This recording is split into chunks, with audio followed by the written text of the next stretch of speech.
শুভ সকাল আমার প্রিয় বন্ধুরা, কেমন আছো সবাই? আশা করছি সকলে অনেক বেশি ভালো আছো। আমরাও না বেশ ভালো আছি। ভারতের ছোট্ট একটি গ্রাম থেকে আমি রূপা, ব্লগার রূপা চ্যানেলে সকলকে স্বাগত জানিয়ে আজকের ব্লগটি শুরু করছি। সকাল সকাল দেখো মাছ কাটতে বসে গেছি। আমাদের এখানে অনেক সকাল সকাল মাছওয়ালা আসে, তো সেই কারণে না ঘুম থেকে উঠেই যদি মনে করি মাছটাকে ফ্রেশ করে বেছে নেব, তবে কিন্তু নেওয়া যেতেই পারে। সংসার করতে করতে এমন একটা পরিস্থিতি কিংবা এমন একটা জায়গা এসে ঠেকেছে যে অনেক কিছুই বুদ্ধি করে চলি বলে অল্প টাইমের মধ্যে সব কিছুই মেনটেন করতে পারি। তো মাছ আমি একটু বেশি করেই কিনি, তো এতে করে আমার না 2-3 দিন করে আর মাছ কেনা লাগে না। আর দেখবে মাছের পেছনে কিন্তু অনেকটাই সময় দিতে হয় পরিষ্কার করার টাইমে, আর এটা কিন্তু অনেক বড় একটা ঝামেলার কাজ। তো সেই কারণে চেষ্টা করি একদিন মাছ কিনে 3 দিন 4 দিন খাওয়ার জন্য, যাতে করে টপ করে সবজিটা বেছে আমি রান্না করে নিতে পারি। তো মাছের লেজের দিকটাই নিয়েছি, কারণ মাছের লেজের দিকটাই বেশ গাঁতাপুরু মাছ থাকে। তো আগে হয়তো একটু অন্যান্য মাছ নেওয়া হতো, তবে কি বলতো, বাচ্চারা না বড় মাছ ছাড়া পছন্দ করে না। অনেক রকম মাছ নেই, সেগুলো খেতে চায় না। আর দেখবে বাচ্চাদের কিন্তু মাছ খাওয়ানো অনেক উপকার, সেই কারণে চেষ্টা করি ওরা যেটা ভালোবাসে সেটাই দিতে। তো এখন থেকে বেশিরভাগই এরকম কাটাপোনা মাছ কেনা হয়, যাতে করে ওরা প্রত্যেকটা মাছ খুব তৃপ্তি সহকারে খায়। তো দেখো সুন্দর করে ডোলে ঘষে একেবারে পরিষ্কার পরিপাটি করে ধুয়ে নিয়েছি। এখন মালসায় তুলে রাখবো, পানিটা ঝরে গেলে এর থেকে কিছুটা ফ্রিজে রাখবো আর কিছুটা রান্না করব। তো অনেকটা জামা কাপড় ভিজিয়ে রেখেছি সকালবেলা, তো এগুলো ভিজে গেছে, এবার কেচে নেব। আর এক কড়া ছাই নিয়ে এসেছি বাসন মাজার জন্য। ছাই দিয়ে বাসন মাজার মজাই আলাদা আর বেশ সুন্দর চকচক করে, যার কারণে প্রত্যেক দিন চেষ্টা করি ছাই দিয়ে বাসন মাজতে। তো প্রত্যেকটা বাসন একটু চুপে চুপে মাজছি আর বেশ সুন্দর চকচকও করবে। সকালবেলার টাইমটায় বেশ ঠান্ডা লাগছিল, তবে বাইরে বেরোনোর পরে যখন থেকে পুকুরে কাজ করা শুরু করেছি, গায়ে না পুরো রোদ্দুর লাগছে আর বেশ ভালো লাগছে। তো দেখো আমার অনেকগুলো বাসনই মাজা কমপ্লিট, আর এক নিমিষে যে এতগুলো কাজ করি আমি পুকুরে, সেটা আমি নিজেও বুঝতে পারি না। এটা যদি কলে কিংবা বাথরুমে করতে যাই, বেশ বড় একটা সময়ের দরকার। আর সবথেকে বড় কথা, এই শীতের টাইমে গা কিন্তু ভিজে যায়। কল ছেড়ে কাজ করলে, টানলে পানির একটা ছিটে লাগে, যেটা পুকুরে কাজ করতে গেলে লাগে না। আর একটা জিনিস কি জানো তো, খোলামেলা জায়গা, গায়ে রোদ্দুর লাগে, কাজ করতে বেশ ভালো লাগে।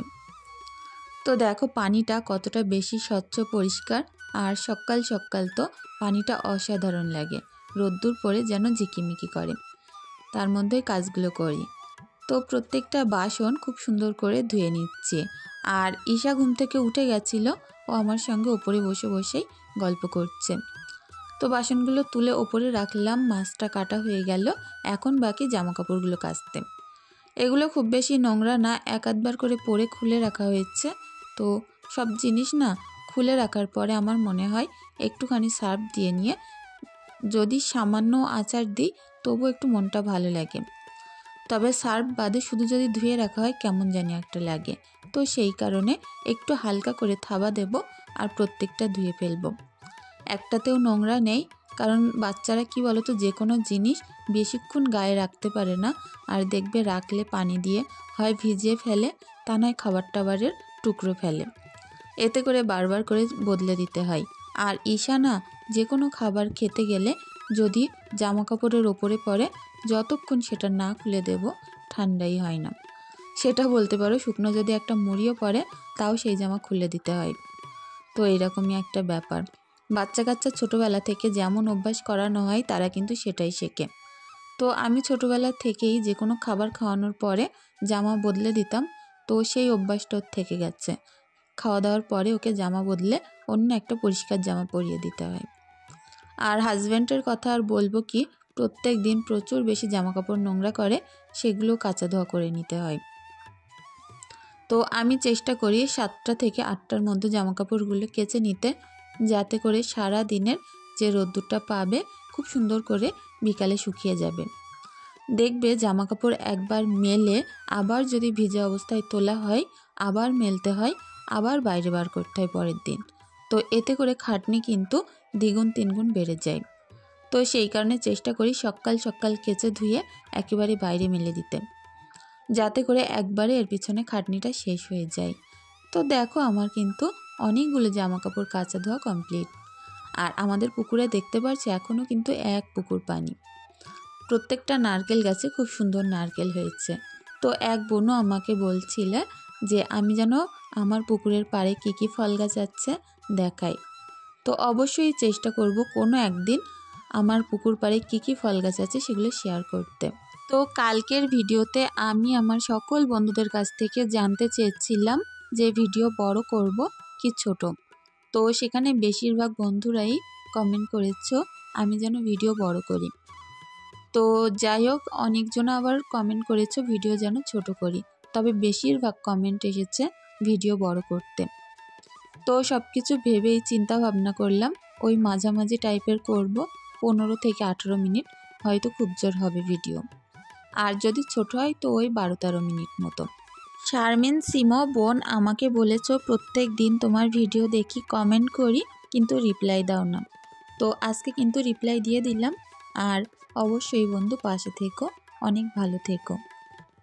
আমি Shraboni, Umme Habiba, MST Nahar, Fulmoni, Imran Hossain, Anima Sen, Bangladeshi blogger Kamrun Nahar, Abdur Rahman, Dolly, princess family, MD family blog, MB collection, Keya, Ruhana Islam, Ananya Saha, Rouza blog, Supriya blog, আরবি cooking, Ruma blogs, happy life Smriti. তো যে সকল বন্ধুদের নামগুলো নিতে পারলাম আর যে সকল বন্ধুদের নাম না নিতে পারলাম, প্লিজ সকলে ভিডিওটি ক্ষমাসুন্দর দৃষ্টিতে দেখো। চেষ্টা করব আগামী দিন যারা যারা কমেন্ট করবে সকলের নামগুলো নেওয়ার জন্য। তো এদিকে দেখো আমার উনুনটা কিন্তু খুব সুন্দর করে লেপে দিচ্ছি, আর প্রত্যেকটা কোনাকানি সুন্দর করে লেপে দিই যাতে করে কোথাও ফেটে গেলে না সেটা বন্ধ হয়ে যায়, আর দেখতে কিন্তু বেশ ভালো লাগে। প্রত্যেকটা দিন উনুনে রান্না করতে আসি আর মনে হয় যেন নতুন উনুন, নতুন জায়গায় রান্না করছি। পরিপাটি জিনিস হয়তো আমাদের সবারই ভালো লাগে, তবে এর পেছনে না লুকিয়ে থাকে কঠোর পরিশ্রম। তো এদিকে দেখো একটুখানি আমি বাটনা করে নেব। তো রসুনের কোয়াগুলো দেখো এত বড় সাইজের, না কি বলবো। তো আজকে রসুন বাছতে আমার একদমই কষ্ট হয়নি, কোয়াগুলো প্রচুর বড় বড় ছিল। তো শিলের ওপরে দেখো কত সুন্দর রোদ্দুর পড়ছে, সকালের টাইমে রান্না করার মজাই আলাদা। আর আজকেও বেশ তাড়াতাড়ি রান্নাটা সেরে নেব, কারণ কি বলো তো, সকাল সকাল রান্না করে নিয়ে এই সংসারটাকে পরিপাটি করে আমার আবার বাচ্চাদেরকে পড়াতে বসতে হয়। তো যাই হোক, সব কাজ নিজে একা হাতে খুব সুন্দর করে টাইমের মধ্যেই কিন্তু গুছিয়ে করি, যাতে করে আমার সংসারটা অনেক বেশি সুন্দর এবং সচ্ছল থাকে। তো বাটনাটা এখন বাটির মধ্যে তুলে নেব। তো এইবার আমি উনুনটাকে খুব সুন্দরভাবে ধরিয়ে নিয়ে দুদিকে রান্না করে ফেলবো। আর দুদিকেই কড়া বসিয়েছি, আগে সবজি করব, তারপরে ভাত করব। কি বলো তো, গরম উনুনে না প্রত্যেক দিন একটা দুটো করে কাঠ জ্বলতেই থাকে, লাস্টে করে বেশ অনেকক্ষণ যাবৎ কাঠগুলো জ্বলে। তো সেই কারণে কাঠগুলো যাতে জ্বলে নষ্ট না হয়ে যায়, প্রথমে আগে আমি দুদিকে সবজি করে নেব, আর লাস্টে যে বাদবাকি কাঠটা জ্বলতে থাকবে, তো একটা কাঠে কিন্তু ভাত হয়ে যায়। যেহেতু হাজব্যান্ড খুব একটা বাড়িতে খায় না, আর আমি আমার 2 বাচ্চা আমরাই খাওয়া দাওয়া করি, খুব অল্প পরিমাণে রান্না করি। তবে আমি যেহেতু সবজিটা একটু বেশি খাই, সেই কারণে সবজিটাই বেশি রান্না করা হয়। তো অল্প দুটোখানি একেবারে চাল ফোটে, যার কারণে একটা কাঠ যদি একটু গুনগুনিয়ে জ্বলে তাতেই ভাত হয়ে যায়। তো এদিকে দেখো কড়ার মধ্যে একটু তেল দিয়ে দিলাম, এখন পেঁয়াজ কাঁচা লঙ্কা দিয়ে সুন্দর করে ভাজা করে নেব। বেগুনের মধ্যে না কাঁচা লঙ্কা দিলে বেশ কিন্তু ভালো লাগে। তো আমি চেষ্টা করি বেগুনের মধ্যে, ডালের মধ্যে, সিম, এই সকল সবুজ সবজির মধ্যে কাঁচা লঙ্কা ব্যবহার করতে, গুঁড়ো লঙ্কাও দেই কালারের জন্য, যাতে করে সবজিটা পরিপূর্ণ একটা সুন্দর কালার আসে আর খেতেও দুর্দান্ত লাগে।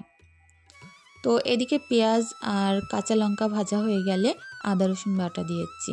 এটা দিয়ে অনেকক্ষণ যাবৎ নেড়ে খুব সুন্দর করে ভাজা ভাজা করে নিলাম। আর এখন দিলাম নুন, হলুদ, লঙ্কার গুঁড়ো। তো এগুলো দিয়ে সুন্দর করে মশলাটা কষিয়ে এর মধ্যে বেগুনগুলো তুলে দেব। আর একটা জিনিস কি জানো তো, মশলা পাকের কাছে কিন্তু সবজির স্বাদ।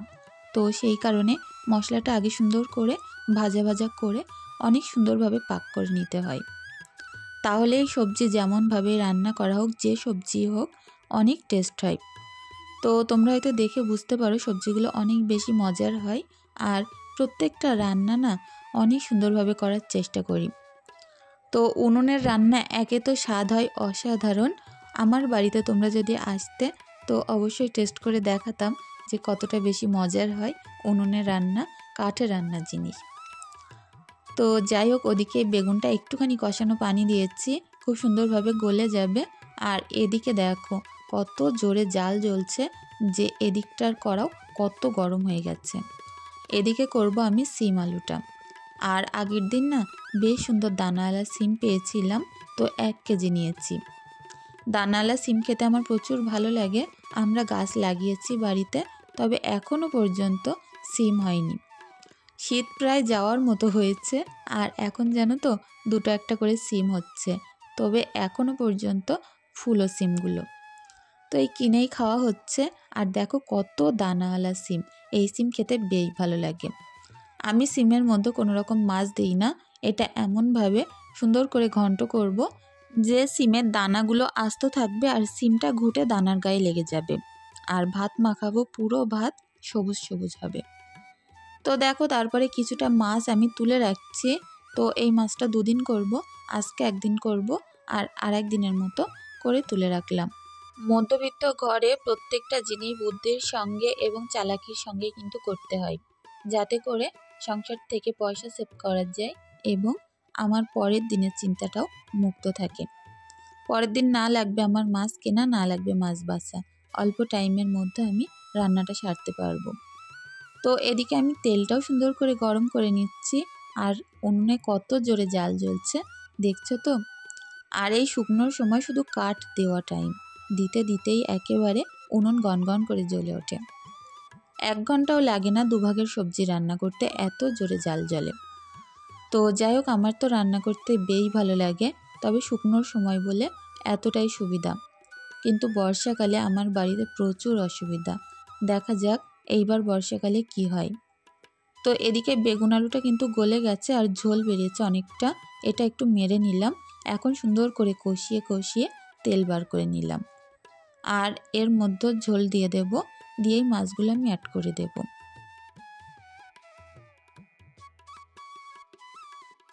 তো 3 টুকরো মাছ, আর লেজটা যেহেতু মাঝখান থেকে 2 টুকরো করা হয়েছে, যার কারণে 4 টুকরো হয়েছে। আর ওটা দিয়ে দুপুরবেলা আমাদের 3 জনার অনেক সুন্দরভাবে হয়ে যাবে। 3 জনার 3 পিস, আর 1 পিস বাড়তি আছে, সেটা যার ভালো লাগবে, বেশি খেতে ইচ্ছা হবে সে খাবে। আসলে কি বলো তো, মধ্যবিত্ত ঘরে অনেকটাই বুদ্ধিসাধ্য করে কি বলবো গুনে গুনে পা ফেলতে হয়। কারণ অভাব জিনিসটা আমরা নিজের চোখে দেখি, যে দূরে থাকে আমরা দেখছি সেটা নয়, আমাদের সঙ্গেই থাকে, সেটা নিয়েই আমাদের চলতে হয়। তবে সব কিছুর মাঝে অভাব, কষ্ট, দুঃখ, শান্তির মাঝেই সংসারটা কিন্তু বেশ দারুণ চলে। এখানে একটা জিনিসের কিন্তু অকুলার নেই, যেটা হচ্ছে অনেক বেশি সংসারে সুখ শান্তি, যেটা হয়তো টাকা পয়সা দিয়েও কেনা যায় না। যেই সুখ শান্তিটা বিশেষ করে গরিবের ঘরে থাকে, মধ্যবিত্ত ঘরে থাকে। তো যাই হোক, পরিস্থিতি যাই হোক না কেন, সব কিছু মোকাবেলা করেই এই সব কিছুর সঙ্গেই থাকতে হয়। তো দেখো এদিকে আমার সিমের সবজিটাও কিন্তু খুব সুন্দরভাবে হয়ে গেছে। তো বন্ধুরা, আমার ভিডিওর মাঝে, আমার কথার মাঝে যদি তোমাদের কিছু খারাপ লেগে থাকে, প্লিজ ভিডিওটি ক্ষমা সুন্দর দৃষ্টিতে দেখার অনুরোধ রইল। অনেক কষ্ট করে ভিডিওগুলো তৈরি করে থাকি, যদি তোমাদের কিছু ভালো লেগে থাকে প্লিজ চ্যানেলটি সাবস্ক্রাইব করে আমার পাশে থাকতে পারো। আর যদি বেশি কিছু ভালো লাগে অবশ্যই একটি লাইক, একটি কমেন্ট করে দিয়ে যেও। তো আজকের মতো এখানেই বিদায় নিচ্ছি। সকলে অনেক ভালো থেকো। ধন্যবাদ।